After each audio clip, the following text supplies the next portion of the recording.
재래시장을 보호한다는 명분으로 이마트 등 대형 유통점의 주말 영업이 제한되고 있는데요. 스타필드 등 쇼핑뿐 아니라 레저를 즐길 수 있는 복합 쇼핑몰도 주말 영업을 제한하는 법안이 내일 국회에서 논의됩니다. 이를 두고 쇼핑 현실을 외면한 탁상공론법이라는 논란도 일고 있습니다. 유통산업발전법을 둘러싼 쟁점에 대해 경제산업부 고현정 기자와 이야기 나눠보겠습니다. 고 기자, 이 현재 유통산업법 개정안반 30개 넘게가 지금 발의되어 있다는 걸로 알고 있는데 이 논의들의 주된 핵심이 무엇인가요? 네, 현재 발의되어 있는 안만 32개에 달하는데요. 현재 홍익표 의원 안이 여당 내에서 통합 대안으로 논의되고 있는 만큼 그걸 중심으로 정리를 해보겠습니다. 먼저 가장 큰 핵심은 그 의무 휴업일과 영업시간 제한을 그 복합 쇼핑몰에도 확대를 시키는 건데요. 현재는 대형마트와 기업형 슈퍼마켓에만 적용이 되고 있습니다. 이렇게 되면은 앞으로 복합 쇼핑몰도 한 달에 2번 쉬어야 하고 그리고 주변 상권과 합의를 거친 경우에만 평일에 쉴 수 있게 되는데요. 그리고 0시에서 오전 10시까지에는 영업을 할 수 없게 됩니다. 네, 그러니까 현재 대형마트에 적용되고 있는 의무 휴업일과 그 영업시간 제한을 복합 쇼핑몰로도 확대를 하겠다라는 게 핵심인데 이 복합 쇼핑몰이라는 건 정의가 어떻게 됩니까? 네, 일단 현재 여당 내에서 합의된 바에 의하면 자산 규모 10조 원 이상의 대기업이 운영하거나 대통령령으로 정하는 일정 면적 이상의 쇼핑몰을 주요 규제 대상으로 삼을 것으로 보입니다. 여당에서 이런 얘기가 오가고 있다는 건 아직까지 복합 쇼핑몰에 대한 명확한 정의를 내리지 못했다는 겁니까? 네, 그렇습니다.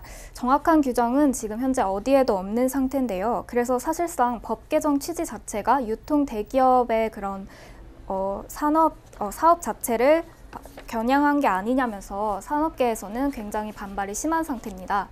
그리고 또 이 개정안에 따르면 그동안에는 전통시장 1km 안에만 그 대형마트가 들어오지 않았으면 됐지만 앞으로는 기존 상권이 형성돼 있는 경우 그 상권으로부터 1km 이내에 대형마트가 못 들어오게 됩니다. 네. 앞서 이 대형마트 규제 때도 대형마트를 규제한다고 재래시장이 활성화되는 건 아니다. 이런 논리들도 많았는데 이번에도 이렇게 복합 쇼핑몰을 규제를 한다고 소형 유통점이나 재래시장이 활성화될 것이냐 의문을 가지는 사람들도 있을 것 같은데요. 네, 그렇습니다. 왜냐하면 복합 쇼핑몰을 방문하는 이들이 쇼핑몰 문이 닫았다고 해서 그 재래시장으로 유입되는 인구가 아니기 때문인데요. 최근에 복합 쇼핑몰의 경우에는 엔터테인먼트 요소가 굉장히 강화된 주말 놀이공간이 되고 있습니다.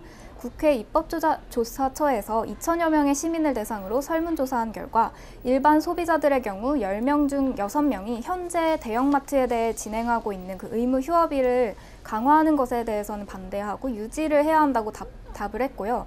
때문에 국회 입법조사처 역시도 그 소비자의 선택 가능성을 필요 이상으로 줄여서는 안 되지 않냐 이런 식의 의견을 냈습니다. 네, 그러니까 복합 쇼핑몰이 말 그대로 단순히 쇼핑 인구만 몰려드는 게 아니라 단순한 즐길거리가 또 많기 때문에 부족한 사회 인프라를 충족하는 기능도 있다. 이렇게도 보이고 있죠. 네, 대표적으로는 계절을 불문하고 찾아오는 미세먼지가 그 원인으로도 뽑히는데 외부 활동이 어려워지고 있는 요즘에 찾기 쉽고 또 무더위나 강추위가 심해지면서 소비자들이 복합 쇼핑몰을 주로 찾게 되는 겁니다. 또 무엇보다도 복합 쇼핑몰에 가게 되면 수유실이나 키즈카페 등이 잘 되어 있다 보니 육아 부담이 있는 부부에게도 좋은 선택지가 되고 있기 때문입니다.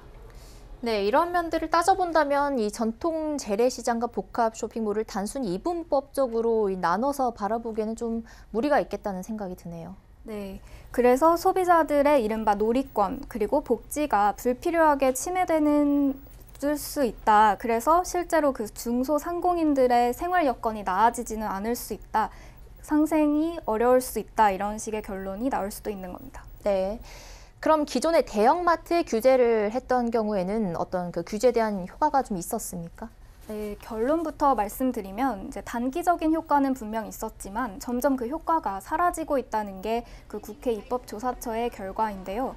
주로 이제 평소에 원래 전통시장을 이용하는 고객의 경우에서는 효과가 계속 지속이 되고 있지만 그렇지 않은 고객들에 대해서는 효과가 점점 줄어들고 있었고 또 오히려 영업 규제 기간 동안 중장기적으로는 온라인이나 무점포 소매의 그 매출로 이어진다는 그런 측면도 있었습니다.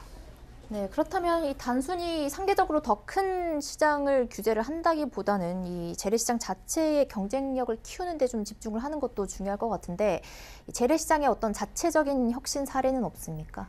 네, 안타깝게도 그 의무 휴업일 지정 제도에 대해 전통시장 소상공인들을 대상으로 설문조사한 결과 별도로 준비하고 있거나 이렇게 고민을 하는 혁신은 없었다는 답변이 절반을 넘었는데요.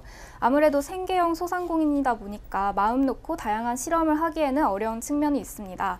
하지만 재래시장 자체가 스토리가 없고 재미도 없는 공간이 된다면 계속해서 어려울 수밖에 없는 건 당연한데요. 때문에 정부 정책도 이런 부분을 중심으로 지원을 늘려야 한다는 지적이 나오는 겁니다. 네, 그리고 지난해 조사를 보면 이 체인스토어 협회가 대형마트와 전통시장은 오히려 보완 관계다라는 결론을 내렸다고요. 네, 2012년 대형마트와 그 SSM에 대해 해당 규제가 시작된 이래 지난해까지 신한카드 소비자들의 카드 내역을 분석해 본 결과 오히려 대형마트 출점으로 인해 그 유동인구가 늘어나자 전통시장을 동시에 이용하게 되는 시민들이 늘었다는 결과가 나오기도 했는데요. 반면에 재래시장과 떨어진 위치에 있는 오히려 원거리 상권에는 부정적인 영향을 끼치는 것으로 나타나면서 보다 세밀한 접근이 필요하다는 지적입니다. 네, 내일부터 국회 산업위에서 본격적인 이 논의에 들어가는데요. 복합 쇼핑몰에 대한 보다 종합적인 접근이 필요해 보입니다. 고현정 기자와 이야기 나눠봤습니다. 감사합니다. 고맙습니다.